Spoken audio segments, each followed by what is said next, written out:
ConEdison has been providing New Yorkers with energy for more than 100 years. Now, a subsidiary of ConEdison Solutions, is seeking renewable energy solutions to grow power needs. My next guest is Jorge Lopez. He is the president and chief executive of ConEdison Solutions. George, good to have you with us on Bloomberg. Thank you very much for having me. Explain a little bit about the corporate structure for those that don't understand it. What is ConEd and what's the relationship to ConEd Solutions? ConEdison Solutions was formed as a result of deregulation in the state of New York.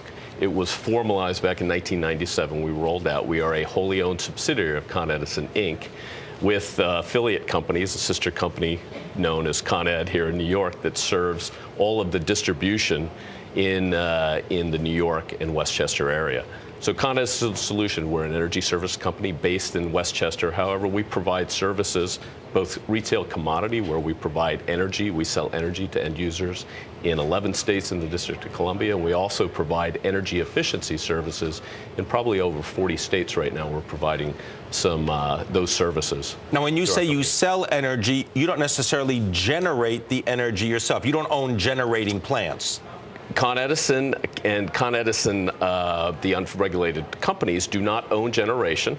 However, we do purchase it in the marketplace, and we package that into different products where we can sell that to end users where retail choice is available.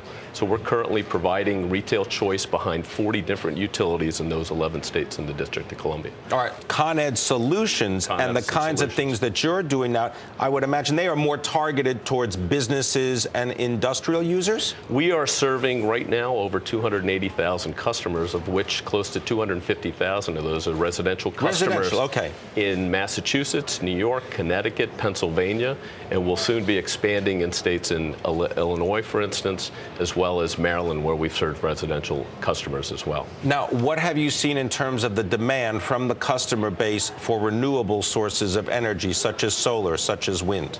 ConEdison Solutions began offering green power in the early 2000s, around 2000.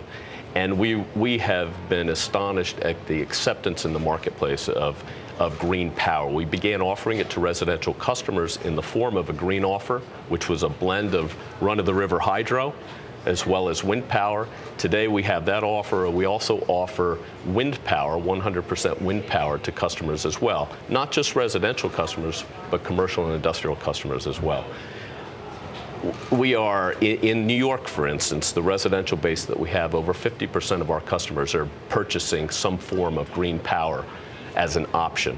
And that's the beauty of what retail choice has brought to them, is that they have the ability to make that choice to purchase green on a voluntary basis. This is not a requirement, that on a voluntary basis, where they're paying a small premium to help build up and do the right thing to serve the environment, to improve the energy security of the country as well.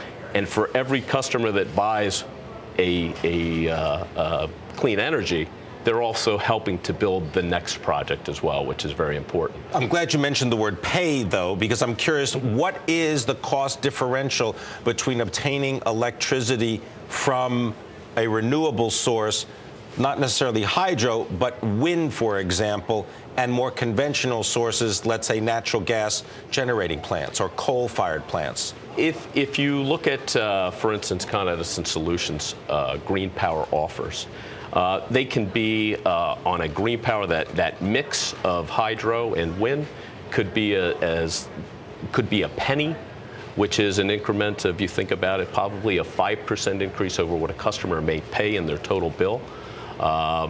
Up to, if they want to buy 100% wind product, the cost of that could be as much as 2.5 cents greater than what they would pay for a conventional source.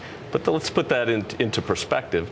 That's the equivalent in some cases of maybe a cup of a designer coffee that somebody is willing to buy every day. We buy that.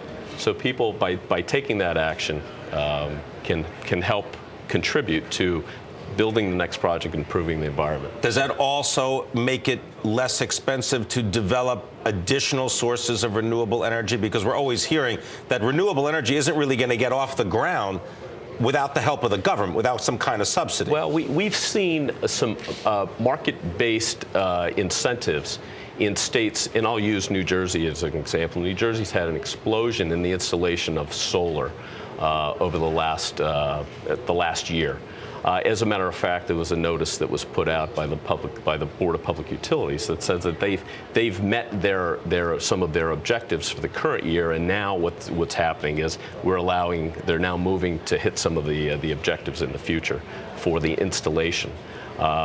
So those costs are coming down. What's driving the developers like ourselves to be interested in coming in developing is that costs are coming down. We've seen the cost of the panels themselves slash considerably as new capacity comes online. And there's more market incentives and drivers with that. We're also seeing the incentives that are coming from some of the past tax-based incentives that are help really drive that market in the interest of customers. All right, we're going to leave it there, but I want to thank you very much, Jorge Lopez, coming to us from ConEd Solutions. Thanks for the insight into green energy.